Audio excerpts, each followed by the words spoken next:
Ladies and gentlemen, hailing from Cleveland, Ohio, I give you BVO. Oh, we boxing? Yeah, we boxing. I need that belt like it ain't no other option. So we punching and weaving and blocking. Defeat ain't an option. Let them know. Shoot a video, put it on BVO. Let them know. Every time I punch, it's a heavy blow. BVO, bound to hit like bricks cause it was set in stone. Let them know. I ain't getting body, but I'ma hit this flow. Yeah, way more than a show. This is BVO.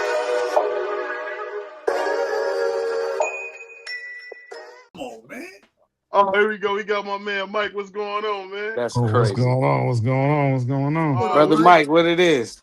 Nah, we thought you wasn't going to show up for the black man. We was worried. Come on, man. Nah, we always show up for the black man. I was like, damn, I got to get my sombrero out. He ain't coming for the black man. Nah. What's going on? Hey, the man's supposed to be, he supposed to be on camera dancing around the sombrero right now. Because he picked Canelo to beat Bud. And Mike picked Canelo too, didn't you, Mike? Tell him, man. No. Hold on, Mike. You off code. That's off code. You off code. There's only one craziest thing code, I heard. You know what I mean?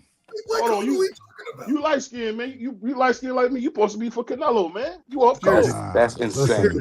At the end of the day, I said it from the very beginning. I thought Canelo had the size, but I didn't think that was going to matter because of the skill talent and the level that Terrence has. And I said from the beginning, and you could ask a lot of people I spoke to about it, Canelo had a flaw, in my opinion, that I thought Terrence would take advantage of, which he did. If you watch when he fought Beterbiev and he lost that fight, was because he steps with his back foot forward first. Bivol, I'm sorry. He steps with his back foot first. And I knew that Bud and B-Mac was going to be all over that. And they were. Because that's when he's exposed. That's when he's at his weakest point. He can't throw at you. And if he does throw at you, it's not powerful because he doesn't have power behind it. Yeah. So, I don't like that you saying that you off code. I just want you to know you off code, man. I just want you to know you off code. I don't even know what code are we talking about. I don't even know this code. BVO lives by a different code that we still trying to figure out, brother Mike. Man. So you out of order. Hey, the brother gonna use my own drop against me, man. You see how you do? You see that's what your friends do to you right here, man. But let me ask you this, Mike. Let me ask you this, because one thing I want to get a little bit about what you're doing, man. How hard was it to get a boxing license in New York, man? How hard was that? It was pretty hard. I mean, Matt did a great job helping us out the commission. Shout out to him. I think he gets a bad rap. I think people think that he tries to make it hard, and it's not that. I think what he tries to do is he tries to make sure that they're exciting fights and that they're even fights. And I think a lot of people don't like that because, unfortunately, with some of the way boxing is right now, it's very lopsided. So when you go to a commission like him, I mean, listen, I can't even tell you how many bouts we had that we put up to him. Shout out to our matchmaker, Ray. And he would say no. And most commissions would say yes in a heartbeat. But if it's not as close to 50-50 in his opinion, he's not going to do it. So people don't like dealing with that because he's making people fight. But to me, that makes a great card. So I'm okay with it. So let me ask you, what was it like working with Paul at the Barclays Center? I know he's in charge of everything now. Yeah, Paul's the man. I was on the phone with Paul today. Paul's awesome. He's great. He makes things easy, streamlines things. It was a pleasure from beginning to end. I mean, like I said, I was on the phone with him today, and we'll see what future ventures we have. But yeah, he was easy. So that being said, what do you think about people giving you criticism for trying to start your own doing your own thing with your own network and your own promotion company? Because I heard people say stuff like, why didn't you go with the Zone? Why are you trying to build your own? What does that make you feel like when people get mad at you for wanting ownership? I mean, I'm just going to put it to you like this. What was the Zone 15 years ago, 10 years ago? There were nothing, right? Right. So I think if you want to be mad because somebody's willing to take a chance and make things different and burst into a scene when we truly feel as though we have a superior product, then that's on you. That's got nothing to do with me. We're going to do what we believe, regardless of who feels we're right or wrong. If we feel that it's the right thing to do for the boxing community and for the people, that's what we're going to do. We're not worried about who else thinks what, because the only ones at the end of the day that got to deal with it is Danny and I. That's it. Yeah. And that being said, when you go on into a venture like this, were you guys nervous? Because one thing, I tried to get a fighter one time and I got out quick when somebody wanted to get him because you just give him money, guys. Is it hard being a promoter? Oh, absolutely. I mean, look, you gotta, there's a fine balance with everything, and in my opinion, right now, where boxing is, it's at a state to where I think not many promotional companies are going to be able to survive because of the way shows are being done right now. I think it makes it really, really hard. No, 1 second. Oh, I think Mike fell on the steps. Right, okay, there you go. Oh, you fell back on the steps. Yeah, but there we go. But in my opinion, if you just keep your head down and do the right thing and have good fights, the true boxing community knows what that is and what that looks like. So you can't worry about what other people say or what other people do, or that's it. You just got to worry about yourself. And that's what we try to do is we stay in the lane. That's our lane, regardless of what anybody thinks about it or how they want to judge it. Yeah, that's a real thing. My next thing, I'm bringing you in, Doug. You 1 second. One thing I also wanted to ask you too. Do you think Danny will extend his career? What you guys build a promotion company, because it seemed like Floyd's fighters did better when he was fighting. Yeah, I mean, look, I don't know. Like right now, we're just honestly just gonna enjoy the win. Let him spend time with his family. He had a grueling camp, and then we'll sit down and we'll talk about it and we'll go from there. But like he said that night, he's 85%. I mean, to me, you ask me, I think he looked phenomenal. I think he looked back to his old self. And he was very fortunate enough to leave that battle unscathed. So, but he's been doing it a long time, and he's got 3 kids, and that definitely plays a part. So whatever decision he decides he wants to do, we're going to back it 1,050%, and we're going to move in that direction. And we're just going to support the boxers that we have on the card on our team, who, in my opinion, we've got a good roster, and I think they're going to make a lot of noise in the next 2 years. How good is David Garcia as well? How good is David Garcia? I've been hearing a lot about him. How good is he, man? David's an animal. He's an animal. Kid's 16, fights like he's 20, 24. His IQ, his boxing IQ is unlike any 16-year-old I've ever seen in my life. I think he's been a little tested, and people don't realize it because he's been in camps with David Benavidez. He's been in camps with Edgar Berlanga. He's been in camps with Danny. So I think he's got more war scars than people realize, because they just see him at 16 and say, all right, well, he's only 16. But get in the ring with him and then tell me what you think when you're standing across from him. His U.S. debut, he fought a guy who was almost 30 years old and got him out of there in the first round. And you can't sit there and say, oh, well, they made sure he did that. Well, no, we didn't. And it showed because his opponent's next fight, he knocked a guy out who's a up-and-coming prospect. He knocked him out in the second round. So, no, we didn't baby him. He's just got that kind of talent that he makes it look like we're babying him. So that's kudos to him and his pops. Yeah, I think it's going to be good. Hold on. Is that me? Oh, okay. But go ahead, Dub. Go ahead, Dub. I know you got a couple questions. This is my brother, Dub Rice. I got a couple questions for you, man. Hey, man. First thing, salute to you, my brother. We talk boxing all the time. I'm a Georgia boy, and I love football, right? Yeah. Correct me if I'm wrong. I believe you have you kind of get college football recruits more exposure. Correct me if I'm wrong on that. That is true. Zaire Salam, who was a top prospect when he was boxing, took time off to do his Division I career, and he made his pro debut at the Barclays on October 18th, getting back in the scene. And he was one of the top amateurs when he boxed. He just took time off for Division I football, but now he's making his way back home. What? For you to put your time? Is that me? No, that's Cole. That's Cole. He's trying to get back. He's trying to get his mic together. Go ahead. For you to put your time and effort into these amateurs as far as boxing goes, to really help build these guys up, because boxing, we all know boxing. It's always been known as the poor man's sport, right? Mm-hmm. It's one of them things. A lot of guys don't box because they want to. They box because that's a avenue for them outside a way out. Mm-hmm. Just what goes into your thought process as far as finding these guys and showing them, hey, you can do something totally different, taking them off the streets a lot of times. What goes into your mindset as far as finding them? I mean, me and Danny just try to look for people that honestly just are reflections of us and make us think of the hard work we've put in. We didn't have no spoon in our mouths, me or Danny. You know, everything that we've been able to accomplish and how we've done it is through grit. It's through grit, head down, and just grinding it out. So we kind of look, and that's how we want everybody that's on our team to be. It's just head down, just grinding it out, putting their time in the gym, and, you know, trying to understand that the purpose of what they want to do is not necessarily out in the streets, but in the gym, because that's the real way out.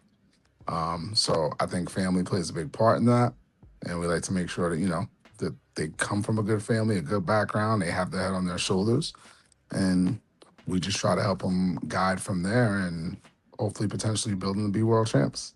I ain't mad at it. I got to put you on the spot, man. Go ahead. We talk boxing all the time over here. We pick fights and all that kind of stuff. We got a great card coming up on November 22nd. I'm a Devin Haney guy. I love Dev. You know he's not. No, he's not. Here we go with the lies. I love Dev. You know what I'm saying? I love Junior. Brian Norman Jr. That's my. I ain't never met Dev in person. I've met Junior in person. Like I said, I'm a Georgia guy anyways. I'm picking Junior in that fight. Right, I got Junior. Tell me how you see that fight playing out and who you got winning. I mean, that's a hard fight in my opinion, man. Like I think that's going to be a great fight. I think it's going to depend on who dictates the fight. I think they both have the possibility to win, but I think it's gonna come down to who controls the fight more, who dictates the pace. Real quick, they always say styles make fights. I disagree with that statement 100%. Whoever can implement their style, that's what makes the fight. Whoever implements their style better, in my opinion. What would you say? That's still a style, right? Because styles make fights. So if you have a style that is, even if it's contradictory to somebody else, but you can have your style dictate and dominate the fight, that still is a style. Agreed. So, yeah. Agreed. We agree. So you got Black Jesus then. So you got Black Jesus, Devin Haney on. Hold on. No, let the man tell you who he got. Listen, I think it's gonna go either way. I think if it comes down to a boxing match, I think Devin's gonna win. But I think if it comes down to where they stand in the middle of the ring and people want to bite down and see who could do what in the pocket, Junior got it.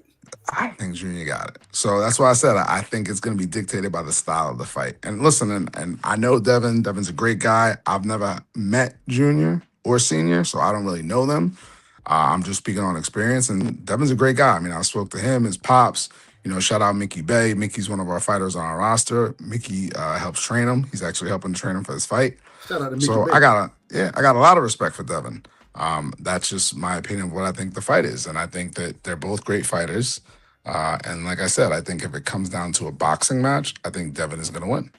I think that's just what it's going to be. But if it comes down to let's bite on our mouthpiece and see who's got what, then that could be a little bit of a different of a story. I think Devin going to have to bite down in that fight. I think he's going to have to that gum shield going to be important for him. He's going to have to bite down in that fight, and that's the only reason I'm picking Junior. I think Junior can cut the ring off. I think he has underrated footwork. But I do, once again, like I said, I think Devin is a master class boxer. You know what I mean? So I can see it going either way. I don't care who wins. I always say it was a birthday gift. They announced it June 30th. So that's my birthday. That was a birthday gift to me. Respect. So that's Mike Tyson's birthday. That's not your. That's Mike Tyson's birthday. Okay, me and Mike Tyson got the same birthday. What you mean? We got the same birthday. One last one, real quick. One last one.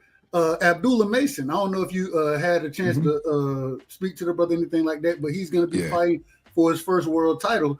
Man, what's your thoughts on Abdullah Mason as a in this fight? I can't even. What's the dude he fighting? I can't remember. Sam Notes. Sam Notes. Thank you, Sam. I think he's gonna beat the brake shoes off the man, respectfully. But what's your thoughts on this? I think it's a great step up for Abdullah. I think Abdullah is very talented. Obviously, he's another Ohio guy. He was actually training with Mickey Bay when he was younger. I think Abdullah's going to come out, and I think he's going to showcase. And I think this is going to be the first of many titles that he's gonna put on his notch and put around his waist. And yeah, I think that's how it's going to go. I mean, that's not a disrespect towards the other guy. I mean, I just think Abdullah is superior to him in this fight. That's just my opinion. Last question for you. Last question. Well, you see Dub as every question. Last question. Everyone is the last, but I always have more. I want to know when y'all gonna when's the next card in Philly? Are y'all planning on a card at 2300 or somewhere in the city? Like I said, we're gonna take a couple of weeks just to regroup. We might be going to a convention later on at the end of this month, and then I think by then we'll figure out what the next step is. I think right now we just want to be able to, it was a tight 6 weeks, so we just want to be able to have him spend some time with the family and kind of travel and catch up a little bit. I'm spending some time with the family, and then we're gonna regroup and we'll be able to go from there. So hopefully you get some cars in Philly, man. I had a good time at the last card at Barclays. I had a good time with the brothers and hanging out and all that. That was lit. Yeah, for sure. We're definitely going to be in Philly next year. That's without question. It's just going to be a matter of who, how, and when. That's cool. I think, but definitely for sure. I'm good with that. So Danny, hold on 1 second, Doug. Hold on 1 second. Let me ask you this. So speaking about Philly, one thing that people don't realize, there's like no suburbs of Philly. It's a rough town, the actual city of Philadelphia. So when you think about Philadelphia, you said you want people to come from good parents. What do you do? Because in boxing, a lot of people come from the worst of the worst, man. In boxing, how do you handle those guys that don't have any parents or any real direction but got a lot of talent? Mm-hmm. How do you usually handle those kind of guys? So you broke up because I got a call. So I hate to say it to you, but I need you to repeat it. Oh, no problem. So this is the difference I've learned from football to boxing. When you got a guy who has a rough childhood or doesn't have parents, and football, there's like an ecosystem to help him along the way.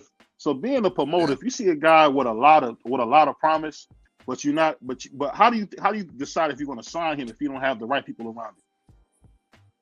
I think it boils down to him. I think it boils down to his head, and you can ask a certain series of questions to see how they adapt to it, and then their will and their hunger, right? I think we've all been in situations to where they weren't the best situations, but we knew what we had to do to get through it and get out of it, and we kept our head down and did it. So if you're talking to a kid and you give them the roadmap, and then the next day they're back doing exactly what they were, then they're not the one. But if you have that conversation with them and then the next day they're beating you to the gym, or the next day they're at the gym longer than they said, then that shows the mentality of them. There's a difference between wanting to get out and needing to get out. So when someone needs to get out, they, in my opinion, they do desperate things and do desperate measures. But when someone wants to get out, they're going to make sure that strategically they're putting in the right work and the right steps in order to do so. So in my opinion, I don't want a kid who needs to get out. I want a kid who wants to get out. He understands what his surroundings are. He knows he wants to be better, but he wants it. He doesn't need it. Because when you need it, you can go to desperate things to try to make that happen. Whereas when you want it, there's a different sort of hunger and a different sort of will that mentally you have and mentally you do throughout those steps to make sure you achieve it. And the reason I say that is because a lot of guys that's come, especially out of the ghetto, man, a lot of guys don't even know what intestinal fortitude is, or they don't even know what it is to want it. Because I know what you mean when you say they want to or need to. What do you say? Because we got a lot of fighters now. I don't know, people don't like to be real, but you come into boxing because this is the last option for a lot of guys. I'm not talking about the blue chip guys. And I know for a lot of guys who play football, the only reason they play football is because that's the only thing they can do. Yeah. So what I mean when you say need or want to, I guess I was wondering, don't they need to get out because no one wants to stay in the hood? I would think, right? I get it, but just because you need to get out, Hmm. you'll do anything to get out, right? Whereas when you want to get out, you're gonna do the right thing to get out. Okay, I can live with that. Go ahead, Duck. Nah, I got to take it back to the fights that we have. Not Canelo, excuse me, David Benavidez versus Anthony Yard. Um, I think we all have a thought process that Anthony Yard is going to gas out in that fight because he showed that he don't have really the best gas tank. But how do you give him a chance in that fight against David Benavidez? Yeah, listen, Anthony Yard hits hard, man. Like that boy hit hard. That's a fact. So, you know, the gas tank might not play a factor if you don't go all rounds. You know, if you can press hard enough on that gas tank and as hard as he hits, I mean anything's possible. I mean, I think David Benavidez is always in great shape. And I think he can withstand the hit, and I think he's shown that, and he can also give it. So, I mean, I see David winning that fight. But it's one of those things that, it's always that one split second. We done had a lot of arguments over here about turkey. Is turkey good for boxing? Right. As a promoter yourself, what your thoughts? Is turkey? Do you think he's good for boxing?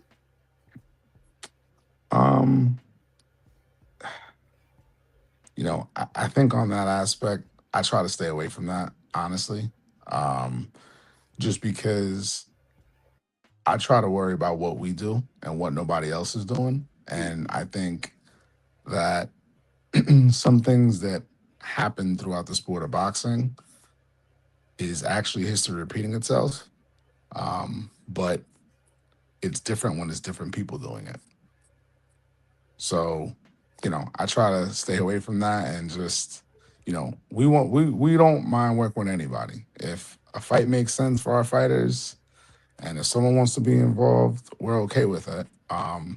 We're just not going to diminish our beliefs and our values to do so. And listen, everybody has their own business plan, everybody has their own model, and we respect that because that's what got boxing to where it is today. But is he good or bad? I think it depends on who you're asking and which way you're looking at it. Because there's a lot of people that would say he's good, and there's a lot of people that would say he's bad. But I think that's what anything that we look at in business, right? Anything in business is good for some and bad for others. So that's why I think that question, you're always going to get both answers no matter what. Because even if you're perfect, some communities are still going to say you're bad for them. So I think it's a little bit, it's a mixture. People are going to say he's good. People are going to say he's bad. I mean, the good thing is, I think he's putting on great fights. I think he's really giving the fans what they want to see. And I think he is trying to make it somewhat affordable for the public to be able to do it. So I think that is a good thing. But also, it's what he feels the public wants to see. So that's it. I want to ask you something, man, because I work with a few kids, man, out here in Cleveland. Man, what do you think about what you're seeing and the increasing numbers of homicides in Philadelphia, where you see them going up at I think it was a 15-year rate? What do you think is going on with these young guys where you're seeing them unalive each other at a rate we haven't seen since, I think it was 1995? What do you think about that? Man, I think it's crazy. You know what I mean? I think it's very unfortunate. And, shout out to Meek, Skrilla, all those guys. I know they're very, very active in Philly trying to help with the Reform Project. Wallow's a part of that. I mean, there's a ton of people that are part of it that's trying to change it. But, I mean, I think it boils back to what we spoke about, right? What needing to get out and trying to do anything to do it versus wanting to get out and understanding the foundation of how to build it. I think that's a perfect example of how that kind of happens. You know what I mean? Because you get a bunch of kids, unfortunately, that need to get out. So it's by any means necessary, so to speak. And those means, unfortunately, lead to robbing, to jacking cars, to murder, to all those things when it's really not the right way to get out. So speaking of that, my question to you would be, what do you tell those kids who say, you know what, you got an education, I don't have an education? What would you say to those kids that wants to be somebody but don't necessarily know the route to get there? What would you say to that? I'll tell them, you know, reach out to, everybody thinks like some celebs are hard to get to or whatever. Just talk to someone who has experience in it. Talk to someone and have someone help you build a roadmap.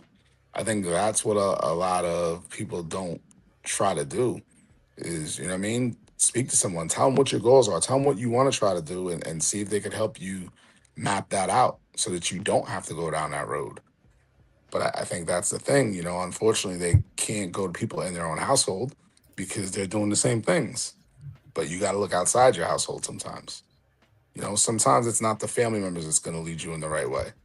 It's that teacher or it's that figure that's somewhat around the neighborhood that you can go to and talk to really put things in perspective to help you understand how to get out and how to build that future. Yeah, and when you say build that future, I think the thing that I would say is sometimes when you grow up in the hood, one thing that I've noticed because I grew up in the projects is Mhm. that hopeless feeling.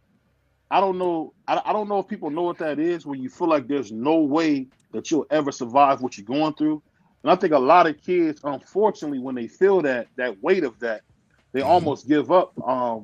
And one thing I would say, what would you say about emotional maturity? Because I seen an interview that you did where you was getting attacked, and you were like you are now, cool as a cucumber. How did you get that emotional maturity? Where did that come from? The hood. That's where it came from. You know what I'm saying? Like let's keep it a buck. That's where it came from. I think people react different. Some people some people are reactive and some people are planned and some people are thought out. And I think that helps you see that when you're growing up in that environment. You know what I mean? Like you see how people react. You see, like, look, I've been in situations where people around me have reacted off of instinct, and I've seen it to where that reaction, they're no longer here. Yeah, You know what I mean? So by seeing those experiences and I think being around them to where I've been able to see it with my own two eyes has also helped me understand that your reaction is not your best reaction. Sometimes you being patient, sometimes you reading a room, you understanding the scenario and taking a deep breath to just really think about what your next step is way deadlier than you just reacting. It's way deadlier because think about it, right? When a group of people go to fight, hmm people are always worried about the guy who what? Is quiet, not saying anything in the background, just looking at the whole scenario. hmm The one who's popping off, talking, going on slick, that's not the one you worry about because you know he ain't gonna do nothing. yeah, You know what I mean? That's yeah. you don't worry about that. You look right past him and you look at everybody else that he's with. So hmm I think that's like the whole thing is you gotta like kind of remember that, right? Because life is nothing but one big street fight. That's what it is. Yeah, So you gotta look past all that stuff and just try to stay calm. And everyone does things to get a reaction out of you. That's what you gotta remember. So why give anybody that justification? Don't. Take a deep breath, think about it, and plan in your head what your next steps are. Nobody can rush your answer. Nobody can make you answer right away. They can't do it. So yeah, don't give them that. Take a second, think about your next steps, what you want to do, how you want to say it, and do it that way. Listen, I try as hard as I can to not let anybody get a reaction out of me because in my opinion, when you get a reaction out of somebody, that means you really bother them. yeah, So yeah. I'm not gonna give that justification. Yeah, that's brilliant right there, man. I got one last question, and I'm gonna see if Mhm. my brothers got something before we get out of here. Um, so how did you get past? Everybody has a down moment, but how did you get past your worst day of your life? How did you get past that? Well, man, listen. For me, I think it's always been, um, I think it's always been believing in God. Like I'm not the guy who goes to church 24/7. Like I do try to go 2 to 3 times a month if I can. I got away from it for a really long time, but I think having that communication and just always understanding that everything we get and everything we lose is controlled. I don't want to say controlled, but is guided by God. everything happens for a reason, man. Like, Danny has a saying, and at first when he used to say it, I'd be like, yo, why do you say that? But as we evolved, as we got closer, now I'm the one saying it all the time, which the saying is the universe doesn't make any mistakes. Everything happens for a reason. So you might not know what that reason is right now, but eventually it's going to show why it happened. So instead of wondering why it happened or figuring out how you could alter it or change it, sometimes you just got to go with it. Sometimes you just got to go with it, and it will eventually expose itself and show you why it happened. And it's to the course. Like, everything has happened that way. I mean, we've had some things happen to where we'd be like, and then we just be like, you know what? Everything happens for a reason. And then sure enough, down the road, we would be like, you know what? This is why that happened. So I just try to remember that. And, it's something that I pass on to my daughters now and let them know, like, everything happens for a reason. So don't try to look too deep into it. Just try to do the best you can with accepting it and bearing with it for at that time. But eventually, it's going to show its head as to why it happened. And then it'll all make sense. Yeah. Hey, you got anything else, Doug, before we let Mike out of here, man? Well, we gotta ask about this right here. We got Jake. Here we go. What?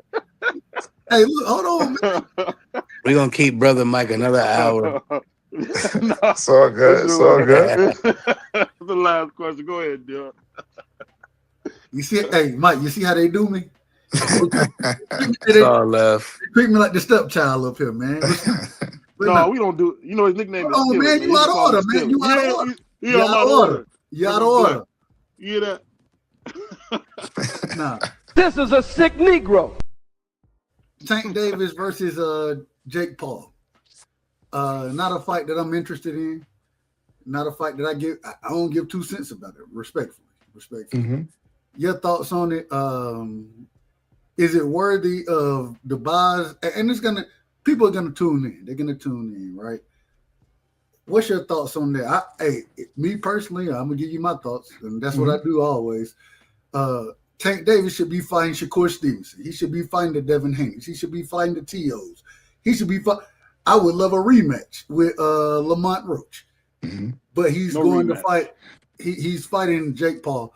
Your thoughts on that fight? Is it worth the money that it's going to make, in your opinion? I mean, here's my thing, right? Shout out to Nikisa. Shout out to Jake. Shout out to Rich Torres. I mean, it's what boxing wants, right? So I don't think. Is it this? Yeah. A lot of people want this, bro. 100%. So I feel as though, when you have someone who's as scrutinized as much as these two are, and they are, we could sit here and say, no, they are. Tank is always scrutinized. Jake's always scrutinized. Now, they might be scrutinized for different reasons, but they're still scrutinized. And they're in my opinion, they're two of the athletes that are on the top of the boxing game right now. So, yeah, it does make sense. I mean, Tank is in a place, as far as I can see, is where he doesn't know how much longer he wants to do this. And his mental capacity is what he wants to be able to take care of. And if this is what helps him get that outcome quicker, to be able to do what's right, what he feels for himself and his family, kudos to him. I think this is the smartest move he's ever done. And on the flip side for Jake, I think Jake has built a persona and has built an audience that knows he's going to deliver what the people would want to see. And I think that's what he's doing. I think he's delivering what people want to see. Listen, you want to know what the best publicity they say is? Anything that makes the people talk, regardless if it's good, bad, or indifferent. And from the time they've announced this fight, all people have done is talk. So he's doing his job. He's making it the biggest thing, regardless if you feel it's great, you feel it's horrible, or you don't feel either one which way about it. He's serving the purpose. Everyone's talking about it. So he did his job already. He ain't got to step in the ring. He did it. Everyone, every podcast, every news station, every athlete, every entertainer, this is the topic of conversation.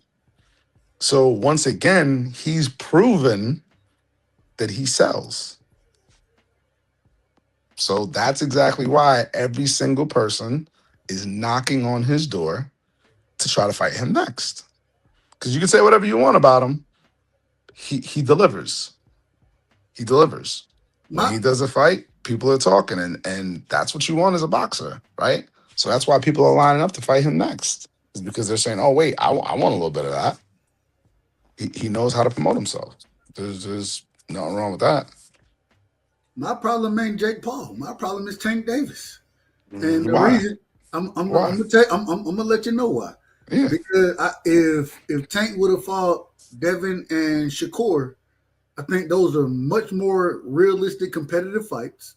Mm-hmm. And in those two fights, I think he may not. I don't know how much the man making. Whatever they make, I can't be mad at a brother for making his money. But I think those two fights would be, or would gain him somewhere around what he's looking to make in this fight. That's my All right, opinion. so let me ask you this question. And listen, that's a very valid point. So let me ask you this question. All right. So we say 2 more fights, right? So those 2 more fights, he'd be boxing for how much longer? A year?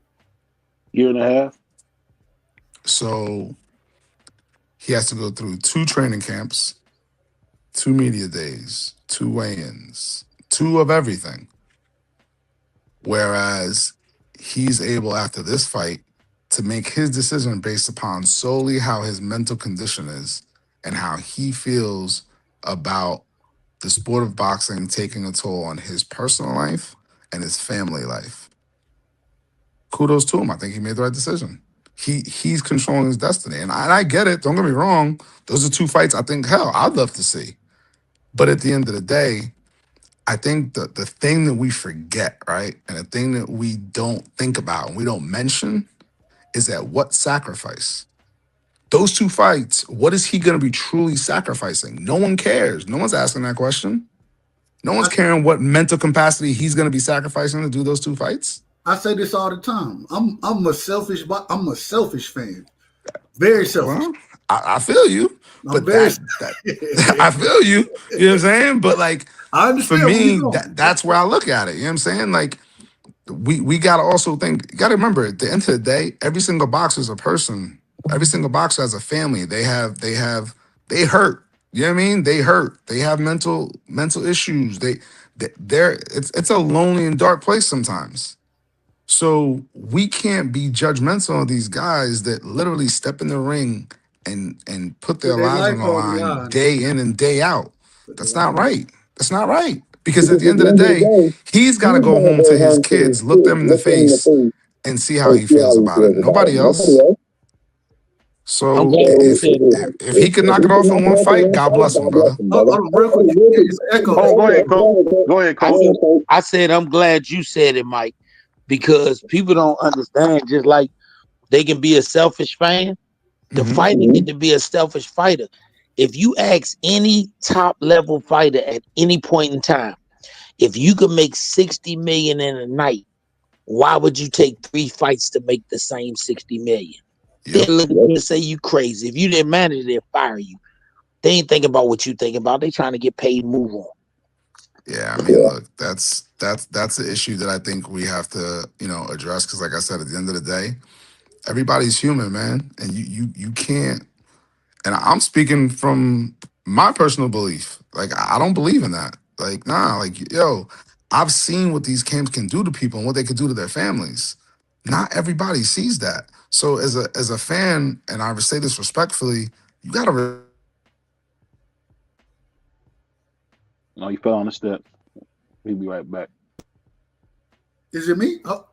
Sorry, he just had a phone call. I got a call. When the screen go, when that Sorry about that. I got a call. So My bad. yeah, when it goes black like that, it's a phone that's all call good. coming in. So that's my whole thing. Is like, I think as a fan, we have to learn to understand and respect that these guys are just like us. They just have a little bit better ability when it comes to boxing, but they're still human. They still have feelings. They still have families that are involved. Like, yeah, those are all real things. I think sometimes we get the perception of these athletes and our entertainers and everything are like superheroes. They're superhuman. They're not. They're real people. They're real people. They just have a special talent that allows them to seem like they're superheroes. You know what I mean? But like, listen, even Superman had a kryptonite. So that's how you got to look at it. So nah, I don't think you can do that. I don't think it's right, and that's what I think people got to really consider when they're talking about, oh well, I think this is a gimmick, or oh, I think he should do this. I get it. That's what you feel he should do or you think he should do, but you're not in his shoes. You don't go home to his family. You don't know what happens when those doors are closed. You don't know what happens when his kids come around. You know what I mean? Like, that's important. You know, like they say, oh, the perfect example, right? If you're not a boxer, you're just a regular dad, right? But you can only make 1 out of 10 of your kids' boxing or your kids' basketball games. What do you usually hear? Oh, he's no good. He's not supporting his kids. But it's okay when a boxer has to sacrifice or an athlete or an entertainer has to sacrifice and they can only make 1 game out of 10, then it's okay. Why? They're still a dad, aren't they? They're still a mom, aren't they? So sometimes sometimes that plays a toll on them to have to miss all those things. So they could speed up the process to then be more involved. I'm not mad at him, man, at all, at all.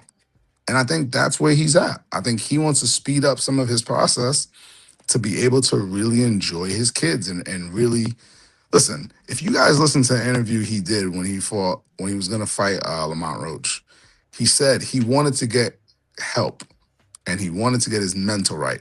But do you remember why he said he didn't do it yet? It'll mess him up. He said he'll never want to fight again. Right. Because he knows that's the twitch that keeps him going right now. So think about that. As a society, we're okay with him having that twitch as long as he entertains us. Come on, man. That's not right. That's not right. Because he's a person at the end of the day.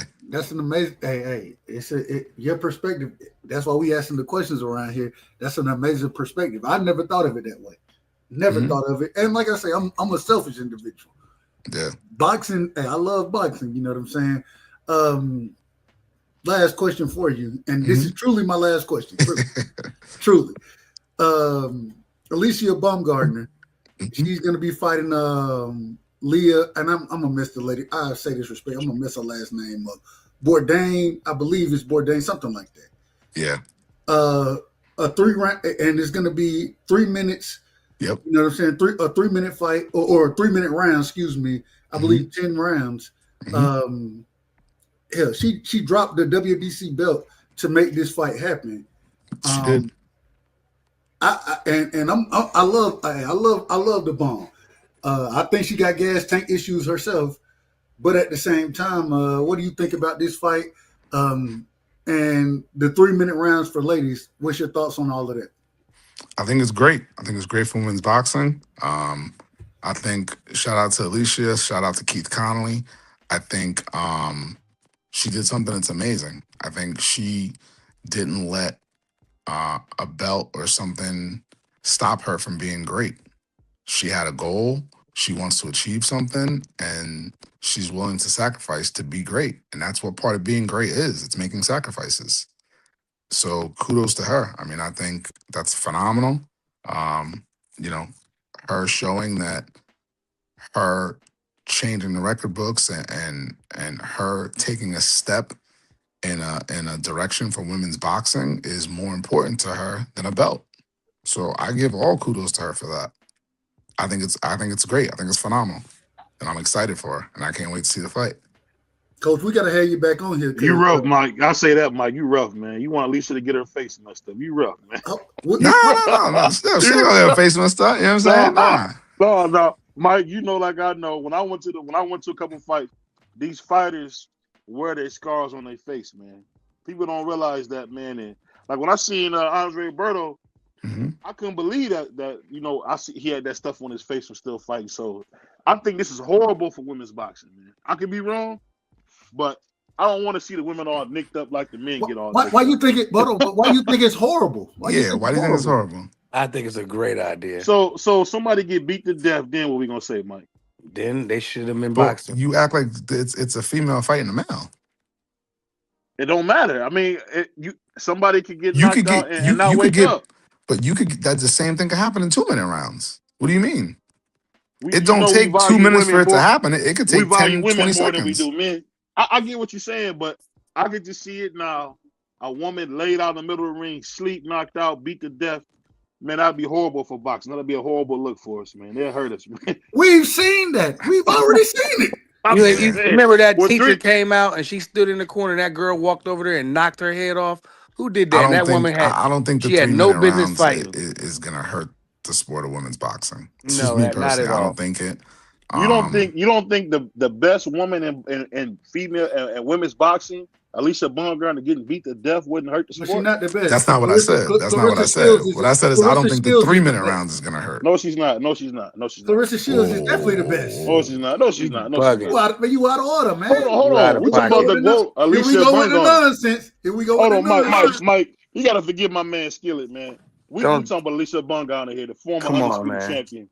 On that note, hold on, Mike. Hold on, no. We don't. No. You can't leave on that note, bro. No, we're not gonna leave on that. You can't turn down that road and then try to park the car, brother. You can't do that. Mike, we definitely not leaving on that. Do that. Who the best female boxer in the world right now? It's Clarissa, brother. I mean, and that's no disrespect to Alicia. What Alicia's done is how? How? It's crazy. How? Alicia Baumgartner came from nothing, man. Come on. Let me ask you a question. It's a real simple question. I just need an answer. Mm-hmm. Are both of them undefeated? No. One isn't undefeated. Who has a loss? We playing that game? We playing that game, Mike? Alicia. Playing that game? Hold on. Answer the question, man. Answer the question. Hold on. That's a trap. No, it's not. I'm asking if you don't want to answer the question, then that means you already know. So you ain't got to answer it for me no more. The thing is, because Alicia got people to fight, she lost the fight. That's all it is. She got people to fight. She lost the fight. So Clarissa hasn't fought the best of the best in her division, went up, went down, went all the way around, fought them all, and beat them all? Mike, three times undisputed. Hold on, Doug. Mike, didn't Ali have 5 losses? Didn't Ali have 5 losses? What they got to do with it? He did. That's what we talking about. Man. But we're not talking about Ali. We're talking about Alicia versus Clarissa right now. As far as who's the GOAT. Moving the goalposts. Absolutely not. Who beat Alicia Baumgartner? Oh, I know who beat her. Christina from Greece. BVO didn't even know. So that ends that conversation. Christina,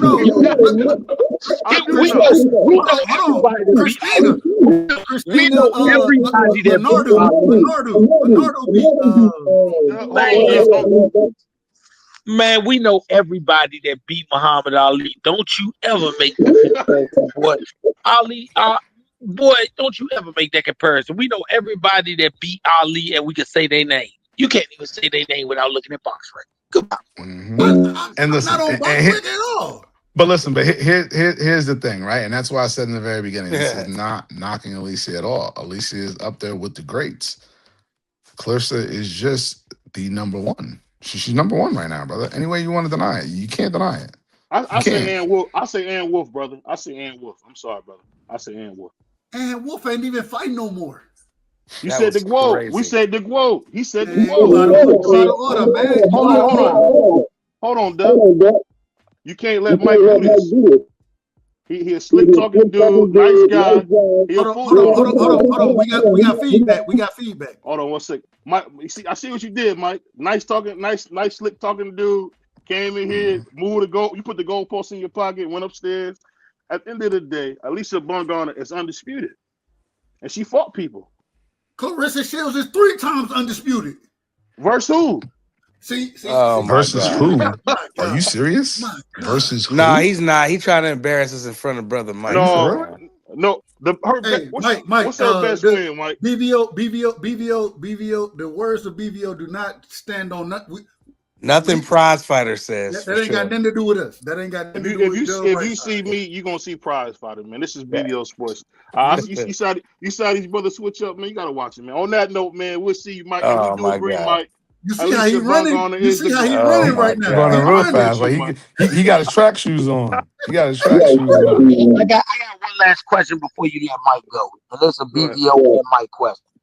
I think, in my personal opinion, Y'all can say what y'all want to say. I think Quincy Williams is the best young talent on that whole roster, and he got a roster full of good talent.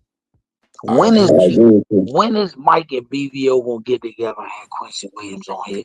Because Listen, and he's an animal, man. Mm-hmm. Listen, that boy, and I say it, and I'll say it right now. You can put this on Twitter, you can put this on Instagram, you can put this on BoxRec, you can put this wherever you want. You put this on Ring, you put it anywhere. I'll put Quincy up against anybody at 147. Anybody. That's how much confidence I have in that young man. He beat Devin. He's talking about right now. He's talking about right now. Listen, Quincy, he's different. He's different. His boxing IQ is through the roof. He's a decorated amateur. He understands how to box. He has power. Like his last fight, everybody was like, "Oh, this guy's 13-1, 11 knockouts, blah blah blah blah." And I said to Q, just go in there, do what you do. I says, and we'll talk after the fight. I missed the fight. I was like, what the fuck? I went in back, came back out. Fight was over. I was like, hold on. But that's a notch to Q, and I think that Quincy is only going to get better and better and better. He's only going to fight better talent. Yeah, I think he's been doing this from the rip. I mean, we put him, not this fight, his last fight he fought on an MVP card. He went in there with a guy that they said, oh, nobody gets him out. This guy's gonna give him rounds. He knocked him out in the 4th round. Beat him dead. Yeah, he beat him dead. Was that Rodriguez? No, Rodriguez was the last dude. That was dude, he was 6-6, and it was funny because he had just fought right before that. The guy fought Damian Timarelli, if I'm not mistaken, and went the distance. Yeah, he did. And everybody was like, he's gonna take Q the distance. Per what's the nigga name, man? It's per something. Perdomo, I can't remember the nigga name. I remember the fight though. I'll say this though. I think Q was gonna be good. My only thing is they got Godzilla at 140. And that's the only thing I'm worried about for him, man. You know who I'm talking about. You know what I'm talking about. I'm not worried about him. I'm not. You haven't seen what I've seen. Quincy, listen, Quincy's gotten in there and Quincy spars with Danny.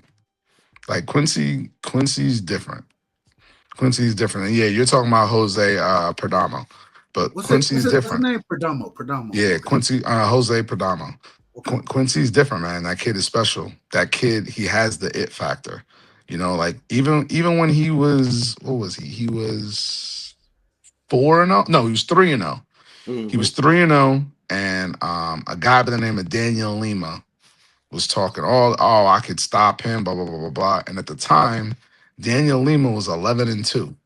He was. And I asked Q. I said, Q, what you want to do?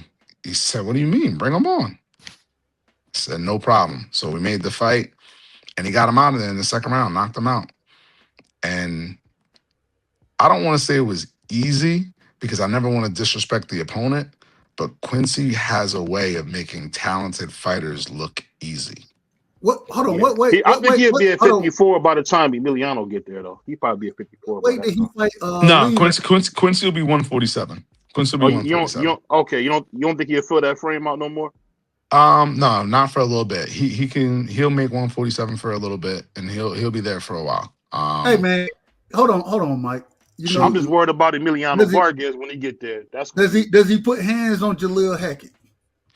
Him and Jalil's my man. Don't even go there. Jalil fight 154. Don't even go there. They see how they be trying to start stuff, man. Y'all boys. I know what you're trying to do right now. Let's not even go there. And by the way, they tight. They came up with each other. Let's not go there. Let's not go there. I gotta ask you questions. Wait a minute. We gotta ask the questions around here. I've been with Quincy since he was 6. Mm-hmm. Quincy, Peanut, Jalil. Yeah, I took them to the Nationals when all 3 of them won their first National on the same night. But Quincy, the goods. Quincy is a welterweight. Jalil is super welterweight. And one thing I tell you, knowing Quincy and what Jalil say about these young dogs, they'll never fight each other. Man, you got to be crazy. Them 2 dudes is wild. They retarded.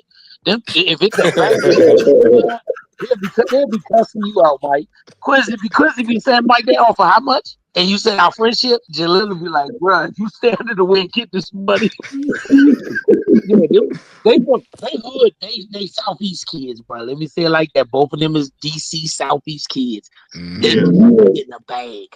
The bag is everything for them because they ain't never had nothing. Quincy ain't had nothing. These kids grew up with nothing. So if you talking about millions, yeah, but if it's peanuts, they not doing it. Listen, So world championship fight is a totally different fight. When we look at these fighters today and we listen to Shakur, right? Shakur, one of the greats out there, in my personal opinion. I think the man got amazing boxing skills.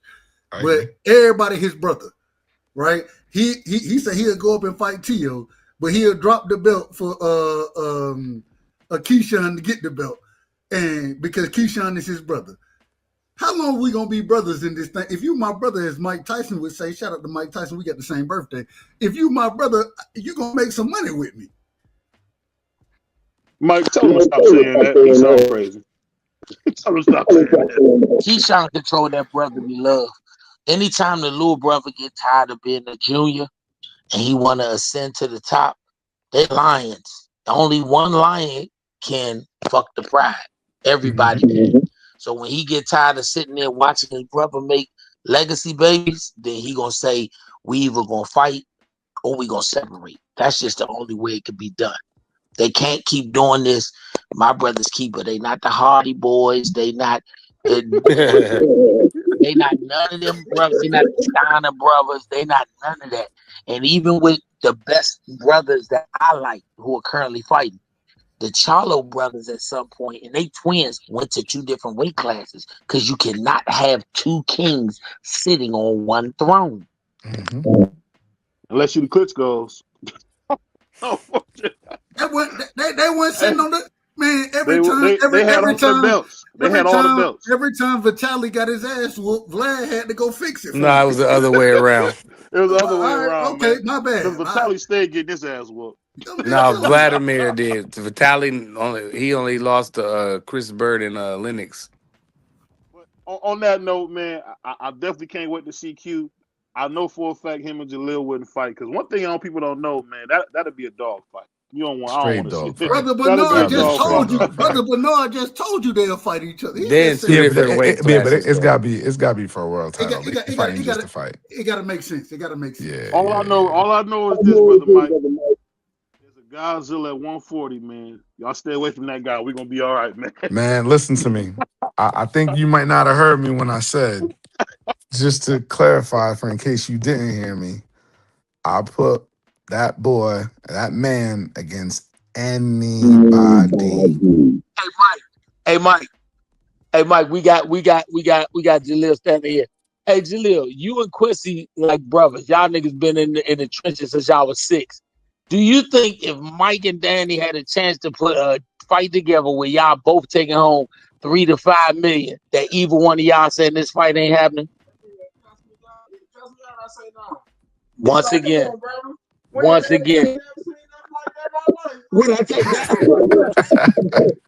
told you they come from a different club, bro. That's why I had to say you got to get Quincy on here. When you talk about Quincy a dog. He's a dog. They cut from a different fabric, bro. How old is that young bull, brother Mike? How old is that young bull? He's 22. I thought he's 22. So. Yeah, okay. Because you know the thing I like about it, Mike. I love the young fighters. Like tomorrow we got Chad Pitts coming on, and I hear he's a gold mine. Because one thing I'm learning, we got to get these guys when they're young, when they're already champion. They ain't trying to talk when they champion if we didn't get them at the bottom. So that's why we're trying to meet them early, man. So I definitely hit you up, man. Hopefully you answer the phone for the black man, and we keep building, man. I appreciate 100%. You, man. No, 100%. Anytime, brother. I appreciate it. Even the light skinned brothers and the dark skinned brothers. You know what I'm saying? All of them. Yeah, for sure. We always like to do this around here, Mike. As my brother Rick Tins would tell me, hold on, Hey, we throw the real peace sign around here, man. Hey. We throw the real peace sign. Shout out to my brother, man. Hey, salute. Nigga read one book Look, while he look, was look, drunk. Now he look. throwing up the peace sign. You see how it's crazy? Now all of a sudden you want to come on camera. Now you want to come on camera. I Everybody has was- their camera blocked. I was the only one on camera the whole time. Now everybody want to come on I camera. was on camera before, and they told me I look so ugly. They said, "Hey, you need to get your ass off the camera." There, Ain't nobody told that country nigga that. Ain't nobody told that. He was over there eating that sauce meat. You don't know about that. He had that hog head cheese over there. That's what it was, man. But on that note, we'll see you soon, Mike. Appreciate you guys, to you, brother. my brother. Salute to you. Peace, Appreciate you. Shout out to BVO Sports TV. Make sure you tune in right away. Hottest in the city, hottest in the U.S.